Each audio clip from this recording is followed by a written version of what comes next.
After that, he moved to Southampton, got a Peacock Fellowship in 2002, I think, and in 2003 he became lecturer in Warwick, where he has been ever since. He actually founded the astronomy department over there. He established the astronomy program at Warwick University, and it has grown ever since. By now you have 7 faculty, or maybe 8 soon, and about 30 people altogether.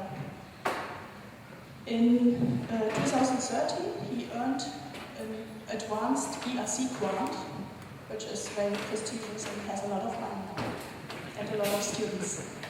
So we look forward to his talk on white dwarf and planets.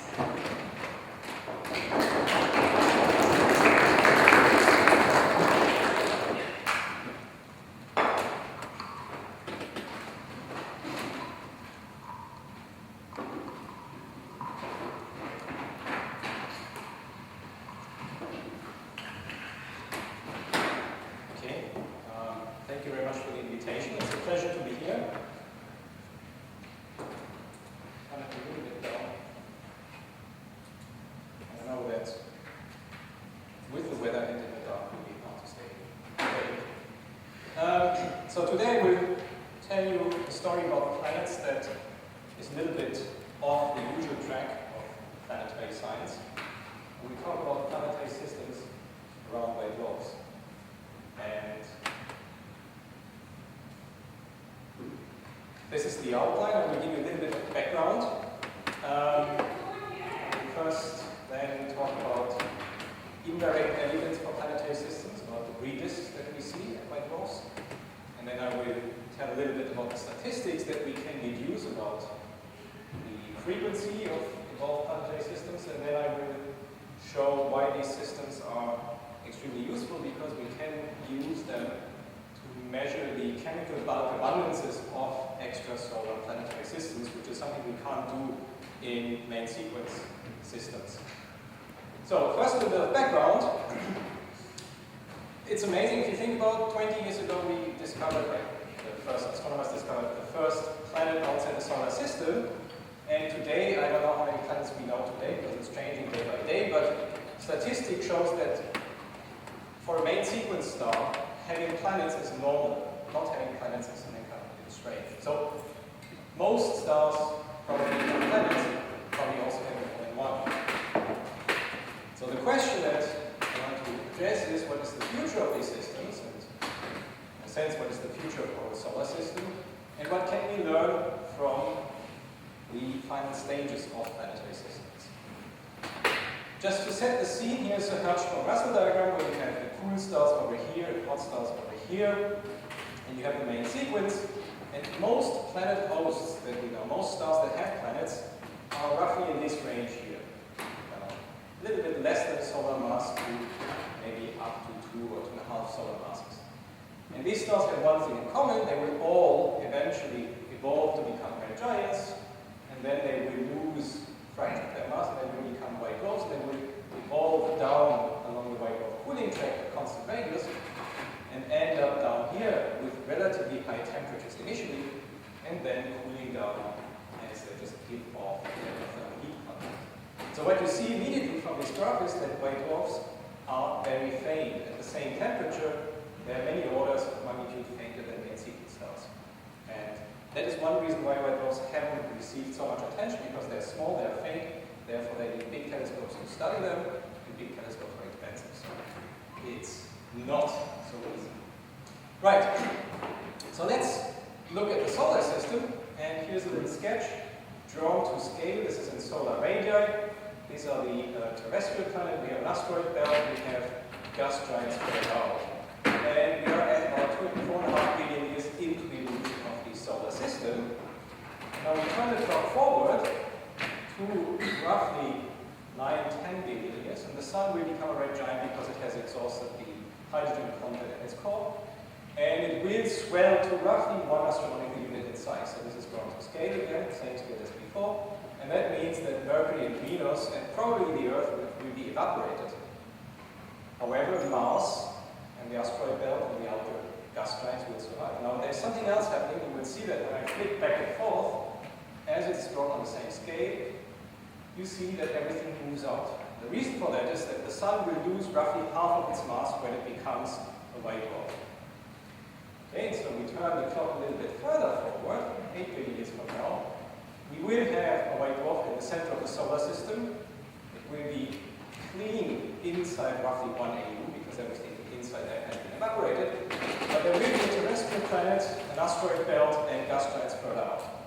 There may be some dynamic instabilities, maybe we will lose some of the planets, but one prediction that is kind of clear is that it's impossible to get rid of Jupiter. For the solar system, it's very likely that most of the other planets will stay stable for very, very long periods of time. And so, if we just look at the future of the solar system, it's clear that the Sun will become a white dwarf and that the planets will remain. So, we say, what do we know about extrasolar planetary systems? So this is a semi-major axis in astronomical units on a log scale. This is the minimum mass because many of these are radial velocity, so we only have the minimum mass. And there are huge selection effects. In fact, hardly any of the solar system planets could be detected with any of the methods that we have at the moment around other stars. So we know for a fact that this regime over here must be populated. And so what you see already now, we know a large number of planets that will survive the evolution of the planets of the main sequence. These ones here will be involved. But it's very, very likely that this phase-based star is also populated with real planets that will survive. And so, the simple prediction is that many white dwarfs should have remnants of planetary systems because they were once main sequence stars like the ones that we look at today that are planets. Now, most of you have probably not done much work about white dwarfs, or have not seen, or not learned, or don't remember much about white dwarfs from astronomy lectures, except for two people in the audience probably. So this is all you need to know about white dwarf, almost all. White dwarfs are very small, roughly Earth-sized, but they still have about half the solar mass. And that means they have a huge surface gravity. Surface gravity is 10 to the 6. It's about 10,000, 100,000 times that on Earth. And that leads to one consequence. White dwarfs are stratified by atomic weight. So you have the heaviest elements inside and the lightest elements close to the surface, floating on top. And you see here a cross-section through a white dwarf on a log scale. This is the oxygen-neon core. These are the residuals from helium, hydrogen to helium, and helium to carbon oxygen burning, which make up roughly 99% of the white dwarf mass. And then you have a layer of helium floating on top, and in most white dwarfs you have then a small amount of hydrogen, maybe just 10 to the minus 4, 10 to the minus 5 of the white dwarf mass, floating at the very surface, but that's what you see. So if you take a spectrum of a white dwarf, what you see is pure hydrogen. You see, in fact, only the outer 10 to the minus 30, 40, 50 solar masses of the white dwarf. So the prediction is that white dwarfs should have pure hydrogen, or in some rare cases, pure helium atmospheres. Yet, we know since almost a century that there are white dwarfs that have metals in the atmosphere. Here's the modern spectrum of this star, which is called Van Manen star. Van Manen discovered this as a high proper motion object, and he wrote down that it's an F star because he saw the strong calcium H and K absorption lines. And only later, because the parallax was measured, it turned out that this star is incredibly nearby and incredibly faint, it became clear that it is actually a white dwarf. So it's the third closest white dwarf, and is strongly metal-coated by calcium, magnesium, and iron, as we see here. So this material must come from the outside, must be accreted onto the white dwarf, and we then ask the question, where does it come from? And that question has remained unanswered for a good 60, 70 years.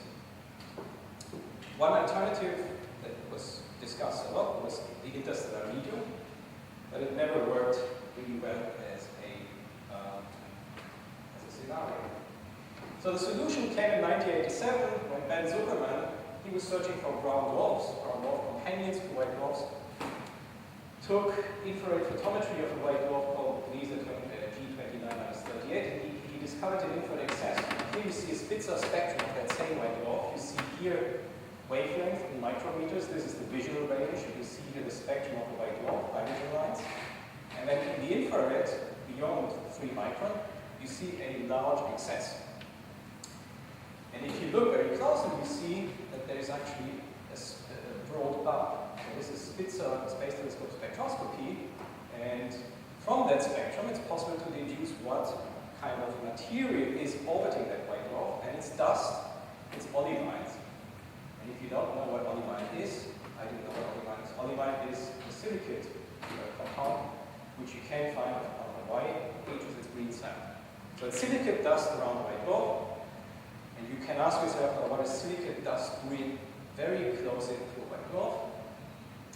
And the standard scenario that comes, that we have today, goes back to a paper by James Brain from 1990, where he postulates for that particular star that the origin of the dust is a disrupted planetary body. So he speculated about comets or asteroids that were disrupted by a near collision with the white dwarf. So you have an asteroid, it ventures too close to the white dwarf, gets disrupted, and then forms a disk of dust. Now look at the date. This is 5 years before the first exoplanet was discovered. So at that time, we didn't even know if exoplanets exist. And some people thought that the solar system may be unique in the sense that it has planets. And here's somebody speculating 5 years before the first exoplanet is discovered about extrasolar asteroids to explain the infrared excess around the white dwarf. So that's quite visionary. Anyway, it turns out that that model is actually what we think happens. And there are lots of people that have worked on that. And you may think, well, it sounds a little bit fantastic. But here is a movie taken by Soho. This is the tidal disruption radius of a white dwarf. It's basically a solar radius. And you see there are objects that get very close to it. Now when I saw the first time I saw this movie, I thought that these sun-grazing comets get disrupted, and that's what causes these flares. People argue about that. That's purely statistical. The flares that you see have nothing to do with the two comets. But anyway, that gives the idea it happens in the solar system, and therefore it's not too strange to assume that this may happen in involved planetary systems. Now the formation of the disk itself is something that is difficult to model. And so we've done a little bit of work on it using an n-body code to disrupt an asteroid. This is drawn on a scale of astronomical units, so it's fractions of an astronomical units. In reality, these initial orbits would be even wider. That's just a trick to keep the time steps manageable. And so what happens is, you see here, that's the location of the white dwarf. You disrupt an asteroid. It forms initially a very large eccentric ring, which extends out to the initial orbit with an eccentricity of 0.99999, or something like that. And then will be slowly circularized around the white dwarf through radiation forces, collisions, and gas stream. And this is something for some reason doesn't play properly, so here's a simulation that has been calculated for a totally different parameter regime. So don't look at the physical units, but this is what you have to imagine happens. You tightly disrupt in the center, you've got a center object, you tightly disrupt in a body, it will move out, also it must move out again, and then come in, and that process will repeat itself many, many times. And how long it takes before all that material forms a circular, nice, symmetric disk depends on many parameters. This is a model for pure gas, so you have stickiness, you have viscosity, the time scales are getting short. If we talk about asteroids, we talk about pebbles, grains, dust, and little viscosity, so the time scales can be very, very long. So it can take a very long time to form these disks in the first place. And the question is, can we actually see formation of disks in which something is happening? Now here you see a typical spectrum of a white dwarf. So I told you that you expect pure hydrogen atmospheres. This is how a textbook white dwarf looks, almost. You see broad lines of hydrogen, bar lines. But then if you look a little bit closer, we've got here emission in the calcium triplet, double peaked lines in the calcium triplet. And if you look a little bit closer, you see here emission lines of iron, and you see absorption by magnesium. So this is a white dwarf which has a debris disk. We see it in the infrared, but in addition to circles that are dust, it also has circles that are gas, because some of the dust supplements. These things are rare, it's like maybe 1 in 1,000 that have both dust and gas. Now the really exciting thing is because we see emission lines from a gas disk, we can use that to gain some insight into the dynamics of the gas, into the motion of the gas around the white dwarf, by using simply the Doppler effect. So if you have an accretion disk and you've got material that goes around the white dwarf, you will have part of the disk that moves away from you, part of the disk that moves towards you. You have to fold it through the velocity and intensity profile on the disk, and you get a double peak profile. And you can convert this profile back into velocity space if you have a time sequence of this spectra to get an image of an accretion disk. So the idea is that we can use this very, very rare system to learn something about the dynamics of these accretion disks, disks. And here's this one example shown that the one object that I had on the slide before. This is a time sequence. It's probably a bit hard to see from the back, but what you see is that the shape of these emission lines changes over a time scale of about 10 years. And we think we are halfway through something that looks like a periodic change. You see that the line profile, which is initially symmetric, it develops a very sharp shoulder at high blue velocities with material moving towards us, and it kind of blurs out to higher redshifted velocities. We can use Doppler tomography and take an image of that. So here you see an image of that debris disk around the white dwarf in velocity space, with the white dwarf being in the center, and it gives us an idea of what's the structure of the gas that emits these calcium lines. Good. So we can see this if we detect disks. We know that these disks are made out of dust and gas. We don't see any hydrogen or helium or other volatiles. So we know this material must be rocky. Very sure about that. And that means we can use white dwarfs that have metals in the atmosphere as traces of evolved planetary systems. And that little cartoon from a review by Joel Young summarizes that very nicely. So you have a white dwarf, which is mainly carbon and oxygen at its core, but it has this thin layer of hydrogen or helium.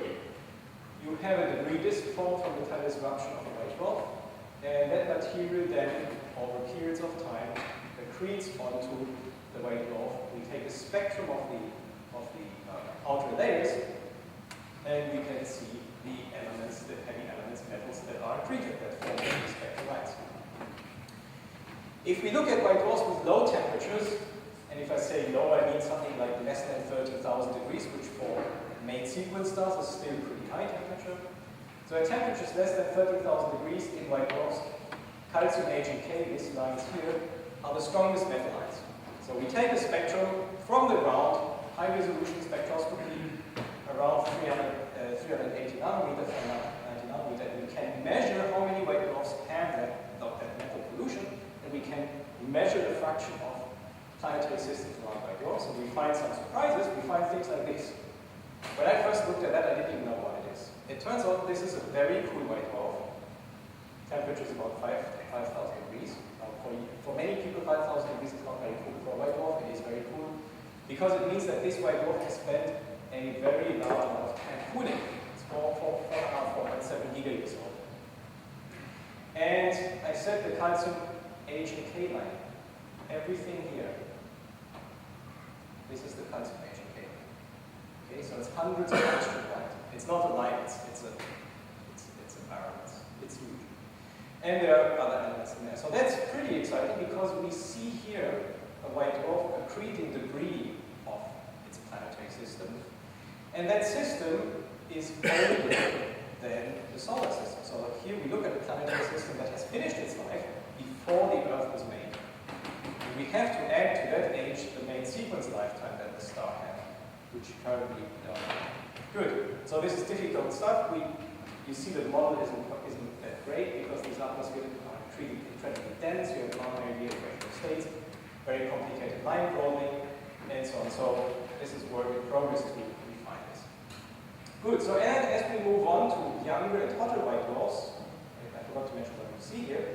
This is temperature decreasing in this direction and cooling age increasing in this direction. Okay, as white dwarfs cool, they become older. You've got 20 million years here, 100 million years, a giga year up here. So as we look at younger white dwarfs, the calcium H and K lines disappear, because calcium-2 becomes ionized to calcium-3. And we need something else. It turns out that the strongest line that you then have is the silicon 2 doublet at 1260 angstrom. Now the problem with that is that that's ultraviolet, and you can't do it from the ground. So the only way you can look for the weak polluted white dwarfs is to observe them with Hubble, which is not easy because there's only one Hubble, and most of the time goes to deep surveys of galaxies. But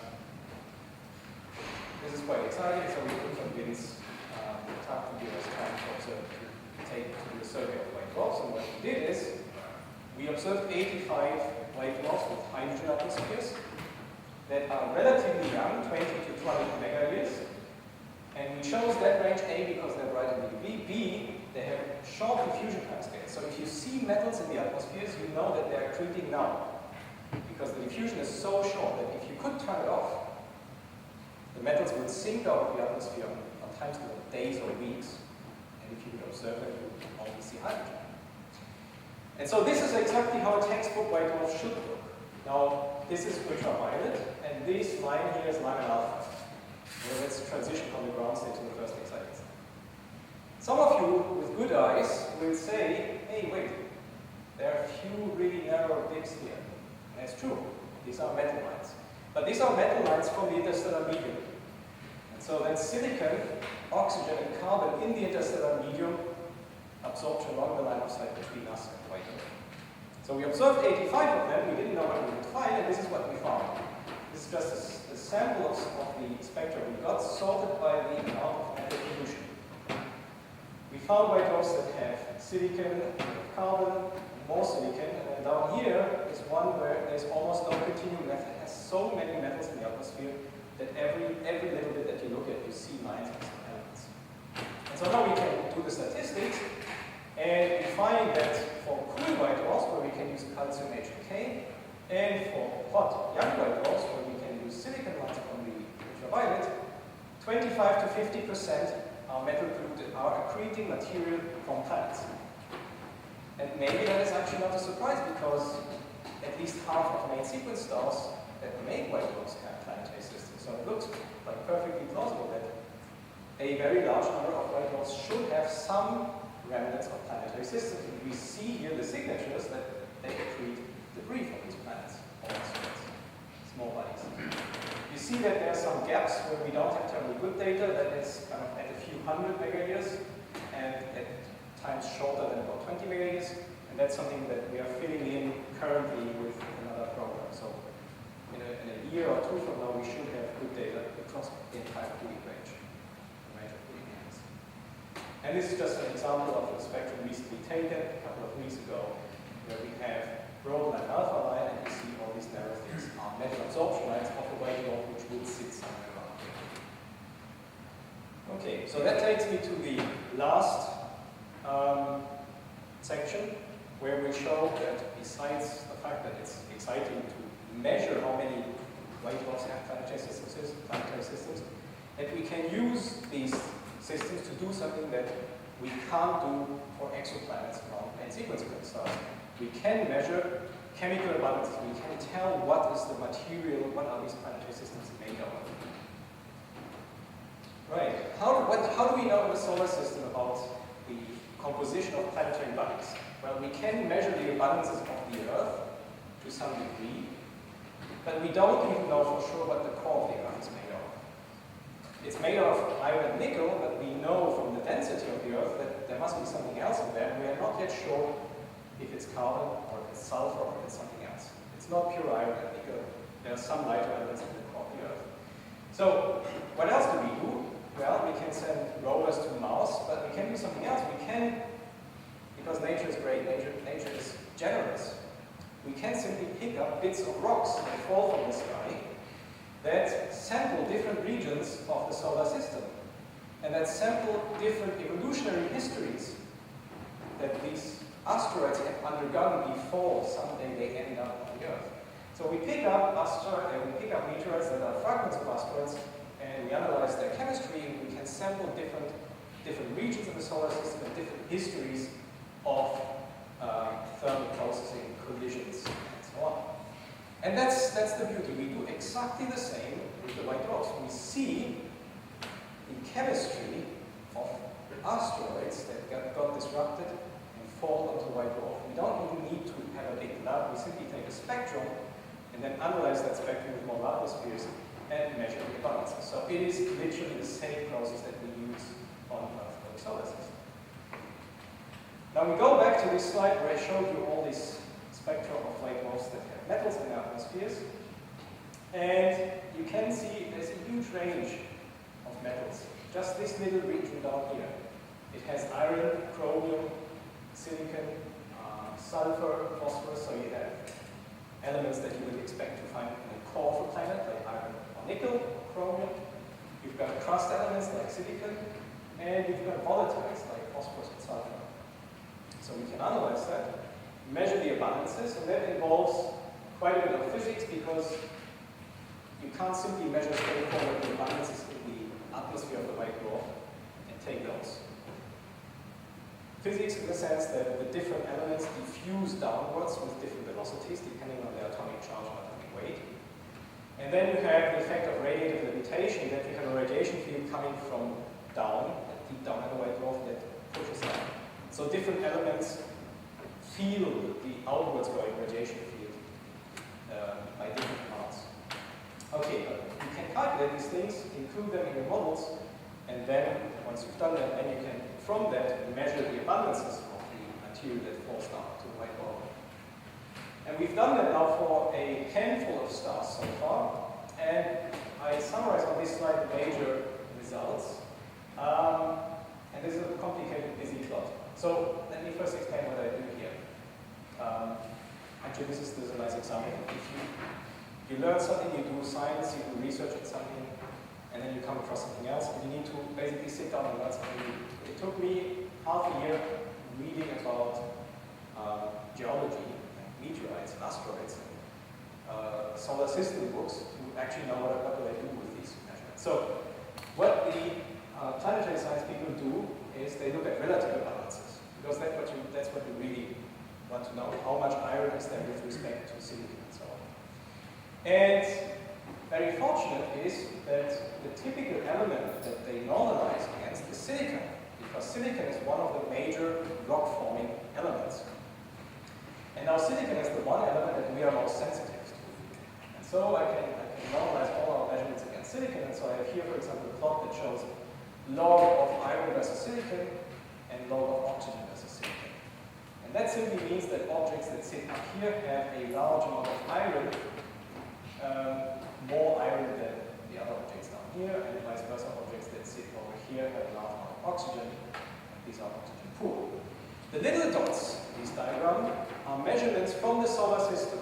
So all these little dots are from meteorites, samples of rocks that fell from the sky. And they have different colors because they belong to different meteorite families that come from different asteroid groups. So asteroids have undergone different histories. Some of them were from parent bodies that were sufficiently large that they had a differentiated core, so they had an iron core. Then they broke apart, and then you get meteorites that are almost entirely iron. Other asteroids preserve almost entirely the chemistry that the planetary disk had in which all the planets formed. So that's why you have different families of little dots, meteorites. And the big dots are the white dwarfs that we've analyzed so far. And one conclusion is that oxygen, magnesium, silicon, and iron make up the bulk of the mass that falls onto the white dwarfs. And the same is true for the Earth. The Earth is made up to 93–94% of these four elements. Okay? And if you look a little bit closer, what I have here is carbon to silicon and oxygen to silicon. So objects over here are carbon poor, objects over here are carbon rich. This is the sun. And the Earth is down here. So the Earth is 3 orders of magnitude carbon depleted with respect to the sun. We always talk about we have a problem with carbon dioxide. The truth is, fossil fuels at the atmosphere aside, there is almost no carbon on the Earth. The Earth is extremely carbon depleted because it formed very close to the sun where it was very hot, and volatiles like carbon have not had a chance to mix into the Earth. So the Earth and other terrestrial planets are extremely carbon poor, and we find that the white dwarfs that we analyze are equally carbon poor. So we look at rocky planetary material that is similar in carbon content to terrestrial planets. We look at what are called refractory lithophils, calcium and aluminium. So this is material, these are elements that don't like to stick with iron, or they call them crust-forming elements. You find them in planetary crusts. You make a big planet, iron, nickel, chromium, and so on will melt, sink to the core, and aluminium and calcium will not. They will stay at the surface. So depending on how much melting and differentiation you have had, you will have different amounts of calcium and aluminium. The nice thing is that they go together. So calcium and aluminium behave in almost the same way. That means you make a small planetary body, you collide it, you evaporate it, you condense it again, you melt it, you whatever. Calcium and aluminium will, their relative abundance will remain the same. And the abundance relative to silicon or iron can go up by many orders of magnitude. So that's what you see in the solar system. This is, again, 2 orders of magnitude, but all these dots lying on the line. That simply tells you that calcium and aluminium behave in the same way. Some objects become very calcium and aluminium depleted, and some become very, very large ones. And if you put the white dwarfs where we have calcium, aluminium, and silicon measurements on that relation, within the error bars they fit, which is great, because that actually really means that what we are measuring is not kind of pure randomness, but we measure planetary abundances. Then I come back to the diagram that I mentioned initially. We look at the iron abundances, and we see that we have very iron-rich debris. And I come back to that on the next slide. So we see here evidence for the accretion of differentiated abundance. We see accretion of bits of planetary bodies that were big enough to form an iron core. And then they go apart. Same thing as we see in the solar system. And here's an example. So on this diagram, you see nickel over silicon and iron over silicon. Now, nickel and iron, again, they behave very much in the same way. They both sink into the cores of planets once you make a planetary object that is big enough. Okay, and so here in the solar system, most of the meteorites lie on a diagonal line. And these little 2 green dots here, this is the most iron-rich meteorite which still contains some silicon. So there are some that are pure iron nickel, we can't measure it relative to silicon because there is no silicon. This is the most iron-rich meteorite that still contains some silicon. It's called Dwarf. It comes from, I think, South America, I think Chile or Argentina. And the idea is that it came from a 200 to 400 meter large differentiated asteroid that then broke apart. And one of the white dwarfs that we analyze has almost the same nickel and iron content as this meteorite here. So we think we see a fragment of a very large asteroid that broke up and got treated by the white dwarf. Good, so this is about rocks and iron. Extrasolar planets, at the moment a lot of people talk about habitability. It's not about finding planets, it's about finding life. So to have life, we think we need water. I told you about rocks, this is how rocks look like. And this is water. Now what do rocks and water have in common? They both contain large amounts of oxygen. And so there's a key to actually measure the frequency of water in extrasolar asteroids. And the method goes like this. We take spectra, either ground-based high resolution, but in most cases we do HST spectroscopy, and we measure all the rock-forming, all the abundances of the rock-forming elements. Magnesium, silicon, iron are the 3 major ones. And then there's aluminium, calcium, chromium, and so on. And we know the basic components of minerals, of rocks. No matter how complicated a mineral is, it consists of these basic units. Okay? So then we count how much silicon do we have, how much chromium, how much iron, how much magnesium, and we know for each atom of magnesium we get 1 atom of oxygen. For each atom of aluminium we get whatever. So we can count how much oxygen we should have, and then we compare to the amount of oxygen we actually do have. And doing that, we find that in a number of stars we have an oxygen excess. We have too much oxygen. So we know that that oxygen cannot have been bound in minerals, but must have been brought in another way. And you can think, what else do you know where oxygen, what else binds with oxygen? Carbon monoxide or carbon dioxide. But these stars, most of them have very low carbon balances, or we can't detect carbon because they're so carbon depleted. So it can't be carbon monoxide or carbon dioxide. And the only thing that we can think of is water. So water brings in oxygen. And so that means we can measure oxygen excess, and then we can from that calculate how much water has been accreted. Now that gets a little bit complicated because the hydrogen that we see will always remain on the surface, whereas the oxygen sinks down with time. And we can put the minimum mass of the parent body. And for that particular star, it turns out that we think we see the accretion of something that is similar to Ceres, or a large chunk of Ceres. Now Ceres is the largest asteroid in the solar system. This is how HST sees it. This is how a largest sees it.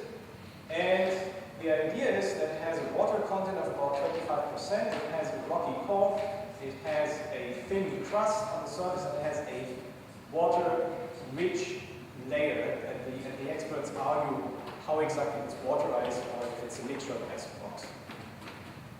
And now we have very good pictures of Ceres. Yes, so now they're better pictures because Dawn has been there, but if you pay attention, the industry was even better because they already went there to bottle the water. So you can get water without Ceres. Anyway, so this is what we think we see in that case. We see accretion of a water-rich planetary body that disrupted and then got accreted by the white dwarf. Okay. Just a few numbers. Why is that important? Because we think that, and that's a discussion because I'm not an expert on planetary science, but that's still a discussion. Where does the water on Earth come from? As I said, the Earth was carbon depleted when we made it. It also didn't have water. Very likely didn't have water. Some people think it may have had. A lot of people say it couldn't have had water, and so you need to have had some carrier of water bringing the water to Earth. And there are mainly two options. Comets. Comets contain large amounts of water, but they're usually very small, so you would need a lot of comets to hit the Earth, or large water-bearing asteroids. The Earth is actually very dry. So this is the facts about the Earth: mass, water fraction, total mass. About 1.5 times 10 to the 24 gram of water. And again, experts argue a little bit below that how much subsurface water there may be. But let's say that number for a moment. Ceres has a large water fraction, 25%. And the total mass of water in Ceres is about 2 times 10 to the 23. So you only need 5, 6, 7 of these small things to bring all the water that we have on Earth at some point early on in the solar system. Finding that things like this still exist throughout white dwarfs means that in other planetary systems there are water delivery vehicles still around today, and these were then around during the main sequence, and so you can imagine that it's not totally implausible that you can have the same mechanism that happened in the solar system, if it happened in that way, happens in other systems, and then delivers water to Earth. And then some people are obsessed about water on the moon, and I don't have numbers for that, so just that way. Right, so I'm getting closer to the end, and more into a little bit into the speculative regime. If you keep up with the literature on exoplanets, there is an obsession with carbon planets. It lies mainly with a few individuals that discovered, this is the original paper, I didn't put names up, that discovered what looked like an extremely carbon-rich, a high C2O ratio in the atmosphere of a hot Jupiter, so we're close in very big planet. And that spawned a whole series of articles about carbon-rich planets. And the idea is the following. Carbon and oxygen, if they get together, they bind together. So they form carbon monoxide or carbon dioxide, one of carbon monoxide. So if you have a protoplanetary disk in which you have more carbon, or let's go first the normal way, where you have more oxygen than carbon, most of the carbon gets locked up with oxygen. You have excess oxygen, and the excess oxygen makes rocks and water. If you have more carbon than oxygen, all the oxygen gets locked up, and you can't make normal rocks because you have no oxygen left. So you make carbides, silicon carbides, and so on. And rather than water, you make carbohydrates. So you make carbon planets made out of silicon carbides and other things, and you have carbohydrates in petrol oceans and methane atmospheres, which is very exciting as an idea. And the problem is, let me just put it that way, the problem with exoplanets is that we can't measure their compositions because all we can do in the best cases is measure the composition of the atmosphere with process or transistor. We can't measure the bulk chemistry of an extrasolar planet, just the same as we can't measure really for things in the solar system. But for the degree of planetary fragments, we can actually measure. We can measure all the elements, silicon, iron, and so on, and we can measure, certainly we can measure the carbon to oxygen ratio.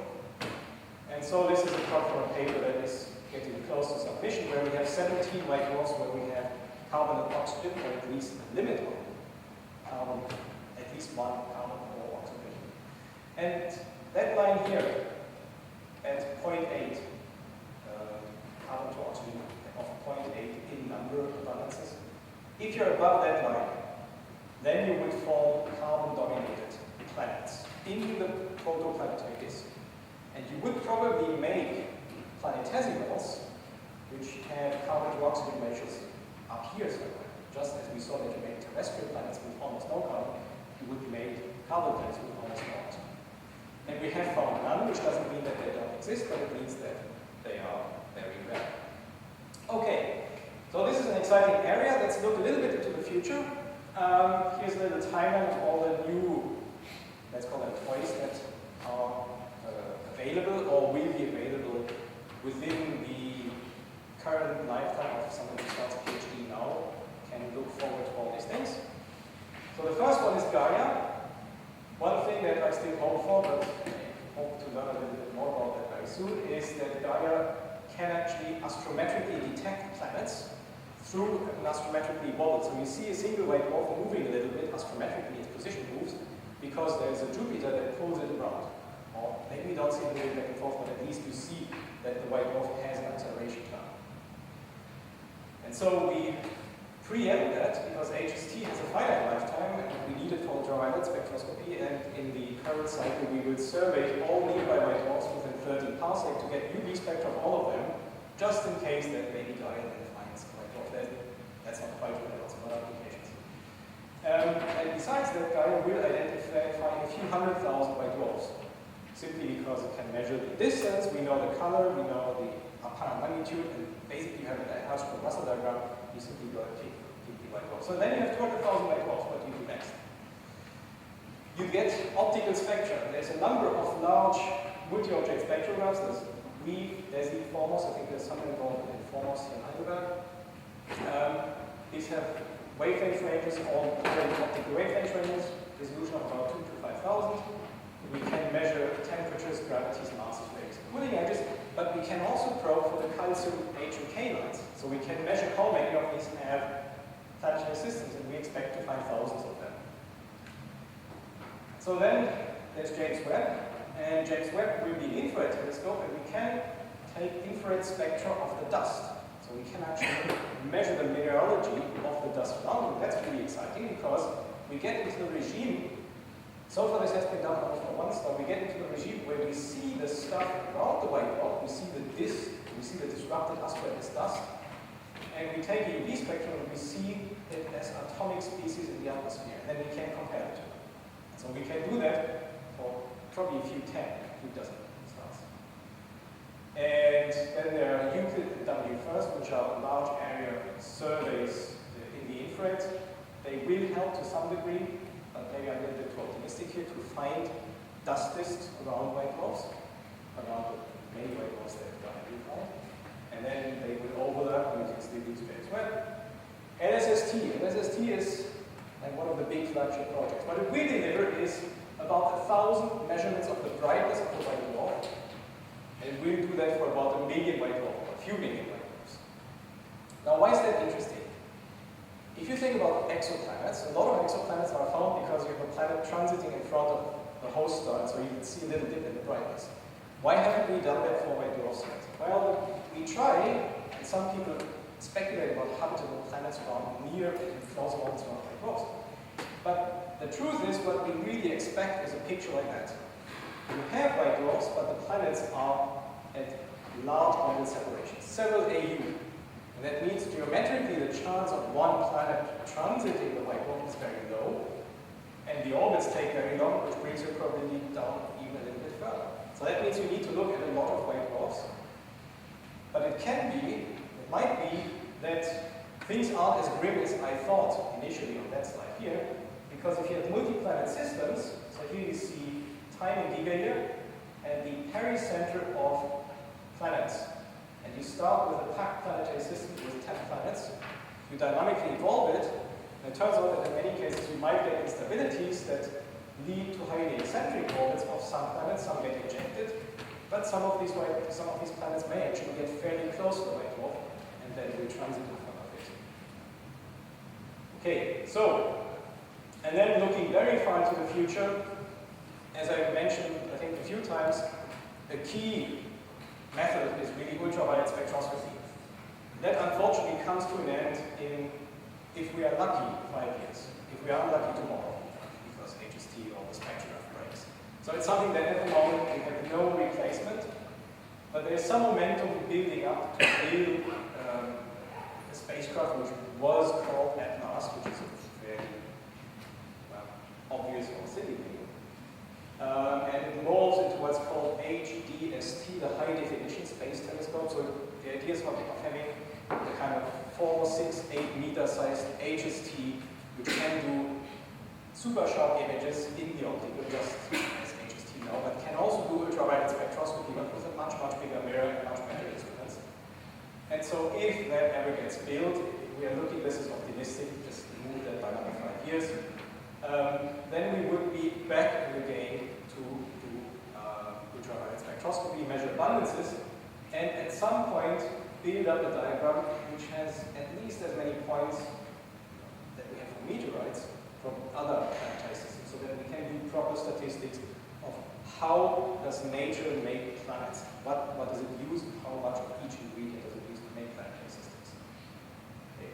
And with that, I come to the end. Just show the last few slides which illustrate what happens at the very end. And kind of fairly grim picture of how most planetary systems will end someday. Okay, thank you.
Probably not. Most of the white dwarfs that we study are not to any extent. At some point you mentioned that some of the subjects, the time it takes for stuff to sink down below the optimal depth of one surface or so, is only on the order of days. Yeah. So then you should really see transient events. We have examples of that. Where you see a white dwarf that doesn't have metals, and then you take a spectrum later, and you see metals, and then you follow it up, and you see it disappear. We haven't seen that yet. That's something that worries me a bit, because I showed you that we see variations in the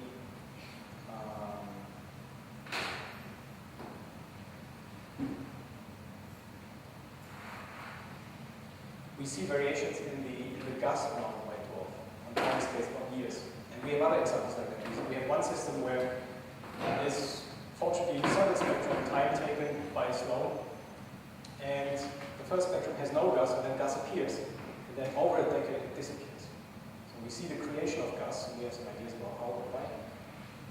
But the strength of the absorption line changes by 2 sigma. So we would claim that we see change in the accretion rate.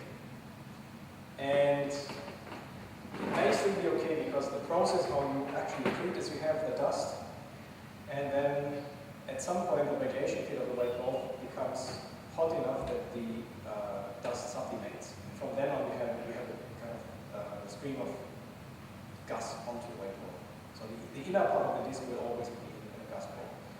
And that process may be just so steady and smooth that over time scales of years we don't see changes.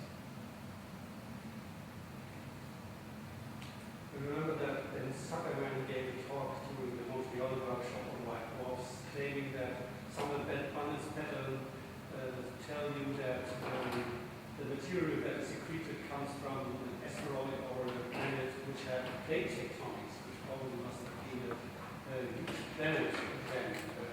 Do you know which pattern would prove that, or do you believe that? I know what you refer to. I'm agnostic. I think it's at the moment it's just a concept of what you could do. So they were looking at, I think, some rare earth elements, which would be affected by plate tectonics and so on. But they didn't really detect. I don't think it was a proper detection. I think it's more of a pilot study of saying, like, here's something we could hypothetically do. It's one of these 2 sigma detections.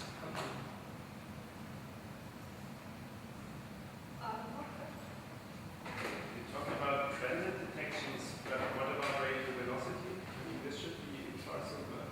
It's simple, and it's in principle it should work, but you have to bear in mind 2 things. One is white dwarfs are faint. 3 things actually. White dwarfs are faint, so they're typically many magnitudes fainter than your main sequence stars. So you need very big telescopes to get enough light. The second thing is, at optical wavelength, they usually don't have many sharp lines. So yes, you have the calcium K line, but that's only one. In exoplanets, you gain by having many absorption lines that you can combine to measure the radial velocity. And the third thing is that by definition, again, we would expect that most planets are far away. So you look at all the periods of 10 years or more. So I say yes, in principle it should work. And maybe with an extremely large telescope, one could start to look at a few metal polluted white dwarfs over a long period of time to see if anything moves.